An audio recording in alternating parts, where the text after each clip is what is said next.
ವೀಕ್ಷಕರಿಗೆ ನಮಸ್ಕಾರ. ಲಲಿತಾ ಸಹಸ್ರನಾಮದ 4ನೆಯ ಶ್ಲೋಕ.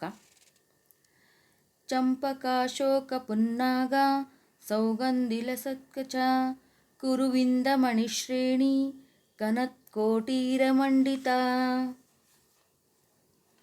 ಚಂಪಕ, ಶೋಕ, ಪುನ್ನಾಗ ಹೂಗಳು ಸೌಂದರ್ಯವನ್ನೂ ಸುಗಂಧವನ್ನು ಹೊಂದಿರುವಂತಹವು. ಆ ಹೂಗಳನ್ನು ಜಡೆಯಲ್ಲಿ ಮುಡಿದ ಆ ಮಾತೆಯ ಕೇಶಪಾಶವು ಸುಗಂಧಯುಕ್ತವಾಗಿ ಪರಿಮಳವನ್ನು ಹೊರಸೂಸುತ್ತಿರುತ್ತದೆ. ಒತ್ತಾಗಿರುವ ಕೇಶರಾಶಿಯನ್ನು ಒಂದು ಕ್ರಮದಲ್ಲಿ ಸವರಿಸಿಟ್ಟು ಶಿರಸ್ಸಿನ ಮೇಲೆ ಕುರುವಿಂದಮಣಿ ಶ್ರೇಣಿಯನ್ನು ಅಳವಡಿಸಿದ ಕಿರೀಟವನ್ನು ಧರಿಸಿದ್ದಾಳೆ. ಪದ್ಮರಾಗಾಮಣಿ ರತ್ನಗಳೆಲ್ಲ ಶ್ರೇಷ್ಠವಾದವು. ಕುರುವಿಂದಗಳು ಎನ್ನುವ ಉತ್ತಮ ದರ್ಜೆಯ ಮಣಿಗಳು ಕೆಂಪು ಮಾಣಿಕ್ಯಗಳಂತೆ ಪದ್ಮದ ಆಕಾರದಲ್ಲಿ ಹೊಳೆಯುತ್ತಾ ಚಿನ್ನದ ಕಿರೀಟದಲ್ಲಿ ಅಡಕವಾಗಿ ಅಮ್ಮನವರ ಶಿರಸ್ಸಿಗೂ ಹಣೆಗೂ ಅಪೂರ್ವವಾದ ಶೋಭೆಯನ್ನು ತಂದುಕೊಡುತ್ತದೆ. ಆ ಹಣೆಯೋ ಅಷ್ಟಮೀ ಚಂದ್ರನಂತೆ ಆಕಾರ ಹೊಂದಿ ಆಹ್ಲಾದವನ್ನುಂಟು ಮಾಡುತ್ತದೆ.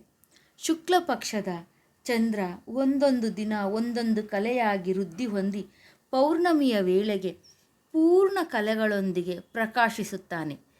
ಈ ತಿಥಿ ಕಲೆಗಳೇ ಕಾಮೇಶ್ವರಿ, ಭಗಮಾಲಿನಿ, ನಿತ್ಯಕ್ಲಿನ್ನೆ, ಬೇರುಂಢ, ವನ್ನಿಹಾಸಿನಿ, ಮಹಾವಜ್ರೇಶ್ವರಿ, ಶಿವದ್ಯೂತಿ, ತ್ವರಿತ, ಕುಲಸುಂದರಿ, ನಿತ್ಯ, ನೀಲಪತಾಕ, ವಿಜಯ, ಸರ್ವಮಂಗಳ, ಜ್ವಾಲಾಮಾಲಿನಿ, ವಿಚಿತ್ರ ಎನ್ನುವ ನಿತ್ಯ ತಿಥಿಗಳು. ಮಹಾನಿತ್ಯ 16ನೆಯ ಕಲೆ. ಈ ಕಲೆ ಮಾತ್ರ ಕೃಷ್ಣ ಪಕ್ಷದಲ್ಲಿ ಸಹ ಕ್ಷೀಣಿಸದೆ ಇರುತ್ತದೆಯಾದ್ದರಿಂದ ಈ ನಿತ್ಯಾದಿ ದೇವತೆ ಮಹಾನಿತ್ಯಳಾಗಿ ಅರ್ಚಿಸಲ್ಪಡುತ್ತಾಳೆ. ಮುಂದಿನ 5ನೇ ಶ್ಲೋಕದಲ್ಲಿ ಮತ್ತೆ ಸಿಗೋಣ.